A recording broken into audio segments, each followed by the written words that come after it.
থেকে সোজা পশ্চিমে। সেই নদী নিয়ে একটি সত্যি ঘটনা পাঠালাম। এই নদীতে এমন একটি ঘটনা ঘটে যে প্রতি বছর একই সময় ওই নদীতে প্রচুর মাছ পাওয়া যায়। ওই মাছ আসে কোথা থেকে তা কেউ বলতে পারে না। আর এই ঘটনা ঘটে বেশ কয়েক বছর ধরে। আর এই নদীর অবস্থান হলো ভারতবর্ষের একদম বর্ডারের কাছাকাছি। আবার সেই নদীতে আগে কোনো সেতু ছিল না, নতুন সেতু তৈরি করা হলো এবং ওই এলাকার জমি সেচ দেওয়ার জন্য হতো সেই পানি দিয়ে। আর তাই ওই সেতুর সাথেই একটা গেট লাগানো হলো এবং জমির সেচ কাজের জন্য সেই সুইচ গেটের পানি ব্যবহার করা হতো। এবার ঘটনায় যাই। যেই সময়ে নদীতে মাছ পাওয়া যায় সেই সময় অনেক লোকজন সেই নদীতে মাছ ধরতে যায়। আবার কেউ দেখতে যায়, আবার কেউ মাছ কিনতেও যায়। যার সঙ্গে ঘটনা ঘটে সে গিয়েছিল সেখানে মাছ ধরতে। সে তার জাল দিয়ে অনেক মাছ ধরে। সে যেখানে মাছ ধরতে যায় সকালবেলা আর তার মাছ ধরতে ধরতে দুপুর হয়ে যায়। আর যার সাথে ঘটনা ঘটে সে মোটামুটি ভালো মাছ ধরতে পারে। তো দুপুর 2টোর দিকে তার মাছ ধরার জালটা অন্য আরেকজনের জালের সঙ্গে প্যাঁচ খায়। সেই জালের প্যাঁচটা খোলার জন্য পানির মধ্যে ডুব দেয়। সে তো পানির মধ্যে কিছুটা সমস্যা অনুভব করে এবং অনেকক্ষণ পানিতে আসে, তাই মনে খারাপ লাগছে। সেজন্য সে যেটা করে সেটা জাল দুটোর প্যাঁচ খুলতেছিল। সে কোনো কারণ ছাড়াই সে দুটো জালের সঙ্গে নিজেই কেমনভাবে যেন জড়িয়ে পড়ে। সে অনেক চেষ্টা করেও সেখান থেকে বেরিয়ে আসতে পারছিল না। তো এই সময় সে অনুভব করে যে জালের পানির নিচ থেকেই তাকে কে যেন পা ধরে টানছে। সে অনেক চেষ্টা করছে পানির উপরে উঠে আসার জন্য, কিন্তু পারছে না। পানির উপরে, পানির নিচে আবছা আলোতে সে দেখতে পায় যে ছোট একটা বাচ্চার মতো কিছু একটা তার পা ধরে টানছে এবং জালের সঙ্গে তাকে পেঁচিয়ে ফেলছে। আরও অবাক করার বিষয় হলো তার শরীরে কোনো শক্তি সে পাচ্ছিল না। তো অনেক কষ্টে পানির উপরে উঠে সে চিৎকার দিয়ে বলে, আমাকে বাঁচাও। এবং বলতে বলতে পানির নিচে গিয়ে দেখে সবাই, পানির নিচে যেতে যেতে দেখে যে সবাই মনে করে যে তার সমস্যা হয়েছে। আর সঙ্গে সঙ্গে তার সঙ্গে যারা ছিল তাদেরকেও সে চেঁচিয়ে বলছিল যে আমাকে জাল পেঁচিয়ে নিচ্ছে। তাই তারা কোনো কথা না পেয়ে সঙ্গে সঙ্গে পানিতে লাফিয়ে পড়ে এবং তার কাছে যায়। তারা 4-5 জন তাকে পানির উপরে নিয়ে আসার চেষ্টা করে, কিন্তু পারে না। কেউ যেন তাকে পা ধরে নিচের দিকে টানতে থাকে। আরও কিছু লোক পানিতে নামতে বলে এবং সে একটা কাটার মতো কিছু একটা নিয়ে আসতে বলে। তাদের কেউ একজন তাদের কাছে একটা চাকু ছিল এবং তারা জাল কেটে তাকে পানির ওপরে নিয়ে আসে। তারা যখন জাল কাটছিল তখন তারা 3টি জাল দেখতে পায়। তাকে জাল থেকে বের করার অবস্থা, মানে বের করতে করতে অবস্থা অনেক খারাপ হয়ে যায়। এবং একটা জিনিস সেটা হলো যে পানির উপরে ওঠানোর পরে তার মধ্যে আঙ্গুলের ছাপ পাওয়া যায়, মানে পায়ের মধ্যে আঙ্গুলের ছাপ পাওয়া যায়, মানে কেউ যে পা ধরে টানছিল সেটা বোঝা যায়। তার কিছু সময় পর তার অবস্থা একটু ভালো হয়। সে নিজে বলে, যেই সময় 2টি জালে ব্যাসটা খুলছিল হঠাৎ করে অন্য কোথা থেকে আরেকটি জাল এসে তাকে পিছিয়ে ধরে এবং বলছিল যে মনে হচ্ছিল তার আজকের শেষ দিন। তার চোখের সামনে সে মৃত্যুকে দেখতে পাচ্ছিল। তারপর তাকে হাসপাতালে নিয়ে যাওয়া হয়। সেখানকার লোকজন তাকে বলে যে এই ব্রিজটা তৈরি করার সময় এখানে কিছু লোক মারাও গিয়েছে। তারা নাকি অনেক লোক এই ধরনের সমস্যায় তারপর থেকে পড়ে। এবং এই ছিল ঘটনা। ভালো লাগলে পড়ে শোনাবেন। আমার কাছে এই জাল নিয়ে এরকম একটা ঘটনা খুব মজার লেগেছিল। এটা বলে আমি আপনাদেরকে শোনালাম। আশা করছি যে আপনাদেরও ভালো লেগেছে। আব্দুর রব মৃধা, উনি একজন পেশায় কৃষক ছিলেন।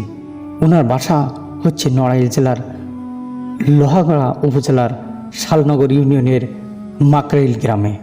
এই মাকরাইল গ্রামের ওনার বসতি। অনেক আগে তিনি সেখানে বংশ পরম্পরায় বসবাস করছেন। ওনার কৃষি জমি সেটি ওনার ভিটা থেকে 5 থেকে 7 কিলোমিটার দূরে। প্রতিদিন সেখানে তিনি যান এবং সেখানে ওনার যে 2টি গরু রয়েছে এই গরু দিয়ে সেখানে চাষাবাদ করেন। যেহেতু বাসা থেকে 5 থেকে 7 কিলোমিটার দূরে ওনার জমি ছিল, এজন্য উনি যে কাজটি করতেন সেটি হচ্ছে যে ফজরের আজানের ঠিক পরপরই উনি গরু এবং লাঙ্গল নিয়ে কৃষিকাজে রিলেটেড আনুষঙ্গিক জিনিসপত্র নিয়ে বের হয়ে যেতেন। সকালের আলো হতে না হতেই উনি ওনার জমিতে চলে যেতেন এবং চাষাবাদ শুরু করতেন এবং পড়ন্ত বিকেলে আবার ফিরে আসতেন। ওনার মতো কিন্তু আরও কৃষক ছিল, তারাও ঠিক আজানের পরপরই রওনা দিতেন এবং ভোরের আলো ফুটতে না ফুটতেই তারা তাদের জমিতে চলে এসে চাষাবাদ শুরু করে দিত। এমনই একটি রাতের ঘটনা। আলামিনের নানা আব্দুর রব মৃধা হঠাৎ রাতে ওনার ঘুম ভেঙে যায়। তিনি তখনও বুঝতে পারছিলেন না যে ফজরের আজান কি হয়েছে নাকি হয়নি। তখন আসলে তিনি ওইভাবে ঘড়ি দেখারও প্রয়োজন বোধ করেন নাই। তখন তিনি যে কাজটি করেন, তিনি ঘর থেকে বের হন। বের হয়ে ওনার যে দুটি গরু রয়েছে এই গরু নিয়ে এবং লাঙল নিয়ে উনি ওনার মাঠের দিকে রওনা দেন। ওই রাতটি ছিল জ্যোৎস্না রাত। জ্যোৎস্না রাতে ওনার পথ চলতে কোনো অসুবিধা হচ্ছিল না। প্রতিদিন যে যতটুকু সময় লাগে সেই সময়ের মধ্যেই উনি ওনার ক্ষেতে পৌঁছে যান এবং পৌঁছেই উনি গরু দিয়ে হাল চাষ শুরু করেন। অনেকক্ষণ হয়ে যাচ্ছে হাল চাষ করছেন, কিন্তু সকাল হচ্ছে না। উনি ভাবছেন এমন তো কখনো হয় না, সাধারণত সকাল মানে হওয়ার সাথে সাথেই তো চলে আসে, আজকে না হয় একটু তাড়াতাড়ি চলে, কিন্তু সকাল কেন হচ্ছে না? উনি এই জিনিসটি ভাবছেন এবং ভাবছেন, হাল চাষ করছেন। উনি আরও চিন্তা করছেন যে এতক্ষণে তো কারো না কারো চলে আসার কথা এখানে। আরও কৃষকদের যাদের আশপাশে জমি আছে কিন্তু তারাও কেউ আসছে না, এদিকে সকালও হচ্ছে না, আসলে কি ফজরের আজান হয়েছে? উনি সেই চিন্তা করছিলেন। এমনই চিন্তা যখন করছেন তখন হঠাৎ ওনার কানে একটি বাচ্চার কান্নার আওয়াজ ভেসে আসে।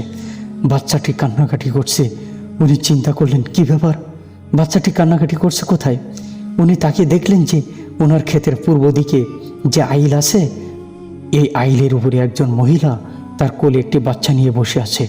ওই বাচ্চাটি কান্নাকাটি করছে। উনি চাঁদের আলোতে স্পষ্ট দেখতে পাচ্ছেন বাচ্চা এবং বাচ্চার মাকে। বাচ্চা কাঁদছে এবং বাচ্চার মা বাচ্চাকে সান্ত্বনা দিচ্ছে। ঠিক যেভাবে বাচ্চারা কান্নাকাটি করলে বাচ্চার মা বাচ্চাদেরকে সান্ত্বনা দেয় এবং তাদেরকে থামানোর চেষ্টা করছে যে কেঁদো না, তোমার বাবা চলে আসবে, কান্নাকাটি করে না। এইরকম শব্দগুলো সেই মহিলা ইউজ করছিল। আলামিনের নানা আব্দুর রব মৃধা অত্যন্ত সাহসী একজন মানুষ ছিলেন। তিনি বুঝতে পেরেছিলেন যে এত রাত্রে এখানে কিন্তু কোনো বাচ্চাসহ মহিলা আসার কথা নয়, নিশ্চয়ই এটি কোনো প্যারানর্মাল ঘটনা হবে। তিনি যে কাজটি করার চেষ্টা করেন সেটি হচ্ছে যে তিনি চিন্তা করেন যে এখান থেকে দ্রুত বের হয়ে যাই, আবার বাড়ির দিকে চলে যাই, এখন নিশ্চয়ই অনেক রাত, আমি ভুল করে চলে এসেছি। এই চিন্তা করে যখনই ওনার দুটি গরু নিয়ে মাঠ থেকে বের হওয়ার চেষ্টা করছে, তিনি দেখলেন যে উনি যখন উত্তর পাশের আইল দিয়ে বের হওয়ার চেষ্টা করছেন, তিনি দেখলেন ওই উত্তর পাশের আইলেও ঠিক একজন মহিলা একটি বাচ্চাকে কোলে নিয়ে বসে আছে। সেই বাচ্চাটিও কান্নাকাটি করছে এবং ওই মহিলা একই রকমভাবে বলছে যে কেঁদো না, কেঁদো না জাদুটোনা, তোমার আব্বু আসবে, এই ধরনের কথাগুলো বলছে। তিনি দক্ষিণ দিকের আইল যেখানে আছে সেদিক দিয়ে বের হওয়ার চেষ্টা করলেন। তিনি দেখলেন দক্ষিণ দিকের আইলেও ঠিক একই রকমভাবে বাচ্চা কোলে নিয়ে একজন মহিলা বসে আছে। সেও ঠিক একই কথাই বলছে তার বাচ্চার সাথে। কিন্তু অদ্ভুত ব্যাপার হলো পশ্চিম দিকের আইল এখানে কেউ ছিল না। কিন্তু সমস্যা হলো ওই দিক দিয়ে তিনি বের হতেও পারছিলেন না। জমির একটি ভৌগোলিক গঠনগত কারণে ওদিক দিয়ে আসলে বের হয়ে আসাও অসম্ভব ছিল না। তিনি এটা লক্ষ্য করছিলেন যে তিনজন মহিলা বাচ্চাসহ যে বসে আছে তার জমির তিন দিকের আইলের উপরে এরা কেউ মাঠের মধ্যে আসছে না। তিনি কিন্তু সিগারেট খাওয়ার সিগারেটে খুব আসক্ত ছিলেন। আসলে গ্রামের যারা কৃষক তারা আসলে সিগারেট খায় না, যেটা খায় সেটা বিড়ি। তিনি বিড়িতে খুব আসক্ত ছিলেন। ওনার কাছে এক প্যাকেট বিড়ি ছিল, ম্যাচও ছিল। উনি জানতেন যে আগুন জ্বালালে সাধারণত কেউ ক্ষতি করতে পারে না, এই টাইপের প্যারানর্মাল কোনো বিষয়গুলো তার ক্ষতি করতে পারে না। এজন্য তিনি বিড়ি ধরান এবং একটার পর একটা বিড়ি টানতে থাকেন। একটা সময় পর বিড়িগুলো শেষ হয়ে যায়। তখন যেটি কাজটি করলেন সেটি হচ্ছে ওনার যে দুটি গরু নিয়ে এসেছিলেন, এই দুটি গরুর গলায় যে রশি ছিল সেই রশি দুটো তিনি এক হাতে ধরেন এবং জোরে জোরে দোয়া করতে থাকেন। কিছু সময় পর আজানের শব্দ ভেসে আসে দূর মসজিদের মাইক থেকে। আজানের শব্দ আসার পরে আব্দুর রব মৃধা স্পষ্টভাবে দেখতে পান এই তিনজন মহিলা আইলের উপর থেকে উঠে দাঁড়ালো এবং উঠে দাঁড়িয়ে তারা যেদিকে থেকে এসেছিল তার উল্টো দিকে হেঁটে যাচ্ছে, অদৃশ্য হয়ে যাওয়া না পর্যন্ত হাঁটতে হাঁটতে চলে যাচ্ছে। এভাবে চোখের আড়াল হয়ে গেল। তার কিছু সময় পরেই আরও কিছু কৃষকরা, তারাও গরু এবং লাঙ্গল নিয়ে তাদের জমিতে চলে আসে। তাদের কাছে তিনি আর কিছু বললেন না। যথারীতি চাষাবাদ করে পরন্ত বিকেলে উনি বাড়িতে ফিরে যান। বাড়িতে ফিরে গিয়ে উনি ওনার স্ত্রীকে সব ঘটনা খুলে বললেন। ওনার স্ত্রী আরও কিছু দোয়া পড়ে পানিতে ফু দিয়ে তাকে গোসল করিয়ে দেন এবং ঝাড়ফুঁক করেন যে আল্লাহ তাআলা মানে তাকে কোনো ক্ষতি হতে দেননি। এর প্রায় 2 থেকে 2.5 বছর পর ঘটে আরেকটি ঘটনা। এর মধ্যে কিন্তু আর কোনো ঘটনা তার সাথে ঘটেনি। স্বাভাবিকভাবেই মাকরেল গ্রামের পাশেই নদী রয়েছে। তো সাধারণত আব্দুর রব মৃধা উনি যে কাজটি করতেন, বা শুধু উনি না, ওনার বাবা বা ওনার জাতীয় স্বজনরা, পাশে যেহেতু নদী ছিল, নদীর ওখানে কিছু চরও ছিল। তো সেখানে সন্ধ্যার পর মাছ ধরার জন্য বিভিন্ন ধরনের ইনস্ট্রুমেন্টগুলো পেতে রাখতেন। জালসহ বিভিন্ন ধরনের ইনস্ট্রুমেন্ট আছে, সেই জিনিসগুলো পেতে রাখতেন এবং প্রচুর মাছও পাওয়া যেত। তখন আব্দুর রব মৃধার পিতা জীবিত ছিলেন। উনিও অনেক বয়স্ক থাকলেও মাছ ধরার তার খুব নেশা ছিল। তো আব্দুর রব মৃধা, তার পিতা এবং তারা আরও চাচাতো ভাইটা ছিল, তারা সকলে মিলে মাছ ধরতে যান। ওই রাতও ছিল জ্যোৎস্না রাত। তাদের জালে অনেক মাছ ধরা পড়ে। সাধারণত গ্রামে মাছ রাখার যে ঝুড়িটা, এটাকে খালি বলে। দেখা যাচ্ছে এক খালি মাছ হয়ে গেছে।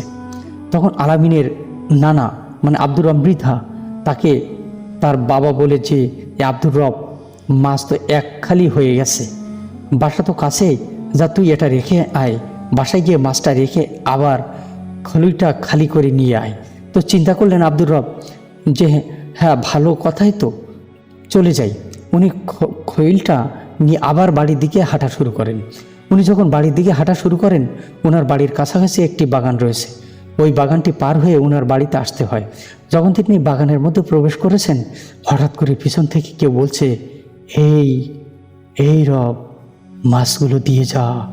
আসলে ওনার নাম আব্দুর রব থাকলেও গ্রামের মানুষজন তাকে রব বলতো, রব না বলে রবে বলতো।